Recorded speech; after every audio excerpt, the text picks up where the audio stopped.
அனைவருக்கும் வணக்கம். இன்னைக்கு நம்ம மதுரை சமையல்ல ஒரு அருமையான மாங்காய் சாதம் பண்ண போறோம். வாங்க பார்க்கலாம். இந்த வீடியோ பார்க்கறதுக்கு முன்னாடி சேனலை சப்ஸ்கிரைப் பண்ணாதவங்க பண்ணிக்கோங்க. பக்கத்தில் இருக்க பெல் பட்டனை கிளிக் பண்ணிக்கோங்க. இந்த மாங்காய் சாதம் பண்றதுக்கு முதல்ல சாதம் வடிச்சு ஆற வச்சுக்கோங்க. ஒரு கப்பு மாங்காய் திருவி எடுத்துக்கோங்க. அடுத்து ஒரு கடாயில் ஒரு 2 ஸ்பூன் எண்ணெய் ஊற்றிக்கோங்க. எண்ணெய் காஞ்சிருச்சு. இப்போ ஒரு அரை ஸ்பூன் கடுகு சேர்த்துக்கலாம். கடுகு பொரிஞ்சிச்சு. பொரிஞ்ச உடனே ஒரு ஸ்பூனு உளுத்தம்பருப்பு சேர்த்துக்கோங்க. அடுத்தது ஒரு ஸ்பூன் கடலைப்பருப்பு சேர்த்துக்கோங்க. அடுத்தது ஒரு 2 ஸ்பூனு வேர்க்கடலை சேர்த்துக்கோங்க.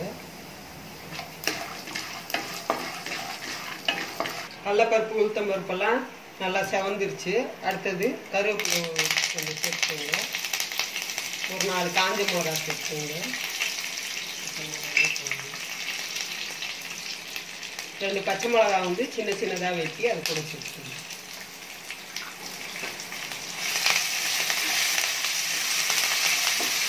பொடியாக வெட்டின இஞ்சி கொஞ்சம் சேர்த்துக்கோங்க.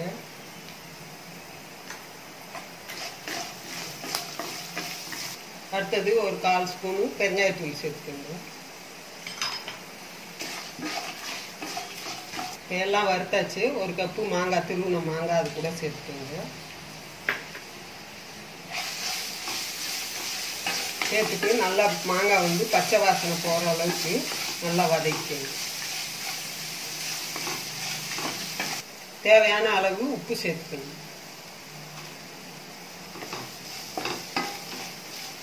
இப்போ மாங்காயோட பச்சை வாசனையெல்லாம் போயிடுச்சு. நல்லா வறுத்தாச்சு. நம்ம வடித்து வச்ச சாதத்தை ஆற வச்சுருந்தோம் இல்லையா, அதை அது கூட சேர்த்துக்கணும்.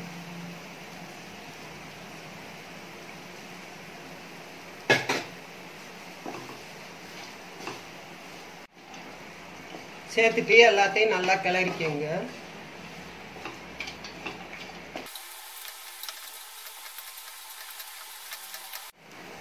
கடைசியாக இறக்க போகையில் கொஞ்சம் கொத்தமல்லி தழை தூக்கிட்டு இறக்கிக்கோங்க. நல்லா கிளறிக்கோங்க. கொத்தமல்லி தழை இந்த மாங்காய் சாதம் வந்து குழந்தைங்களுக்கு ரொம்ப பிடிக்கும். இது லஞ்ச் பாக்ஸுக்கு கூட கட்டிக்கலாம். மாதா ஊட்டாத சோதரை மாங்காய் ஊட்டுன்னு சொல்லுவாங்க.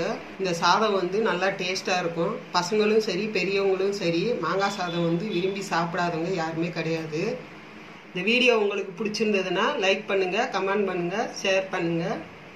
இதே மாதிரி ஒரு அருமையான ரெசிபியோட அடுத்த வீடியோவில் சந்திப்போம். நன்றி.